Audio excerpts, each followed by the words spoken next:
Zakaria street কলকাতার একটা famous জায়গা। এখানে নতুন করে কিছু বলার নেই, ভিড় দেখেই বুঝতে পারছো যে কতটা ফেমাস একটা জায়গা। এই জাকারিয়া স্ট্রিট নিয়ে প্রচুর ভিডিও, প্রচুর কিছু রয়েছে, এত লোভনীয় খাবারের দোকান যে কিছু বলার নেই। দিল্লি সিক্স, তাসকিন, জিশান সব প্রায় হাউসফুল চলে এই গোটা মাস ধরে।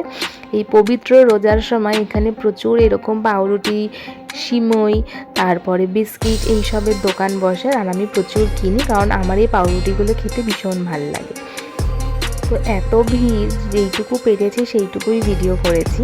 আর এই জাকারিয়া স্ট্রিটের মধ্যে আসা মানে আমি বেসিক্যালি এখানে খেতে আসি হালুয়া পরাঠা, যেটা আমার ভীষণ পছন্দের। আর মানে আমি যতই আমার পেট ভর্তি থাকুক, আমি যতই চিকেন ফ্রাই খাই, ফিশ ফ্রাই খাই, যাই খাই না কেন, এই হালুয়া পরাঠা আমাকে খেতেই হবে।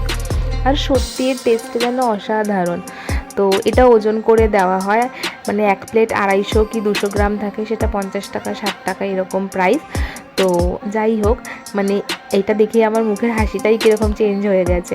তো আমি এটা ভীষণ ভালোবাসি, আর টেস্টও অসাধারণ, মানে খুবই সুন্দর, একদম নরম একটা তুলতুলে পরোটা, তার সাথে এই হালুয়া।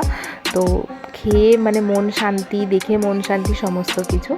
আর খেয়েছি, তার সাথে বাড়ির জন্যও আমি প্যাক করে নিয়ে এসেছি, কারণ এটা আরও অনেক কিছু খেয়েছি, মানে চিকেন ফ্রাই, চিকেনের কাবাব, কিন্তু সেগুলো ভিডিও করতে পারিনি কারণ প্রচুর ভিড় ছিল। তো তার মাঝখানে যেটুকুনি পেরেছি ভিডিও করেছি। আর এই যে এত সুন্দর ভিড়, এই সব কিছু হচ্ছে আমাদের কলকাতা।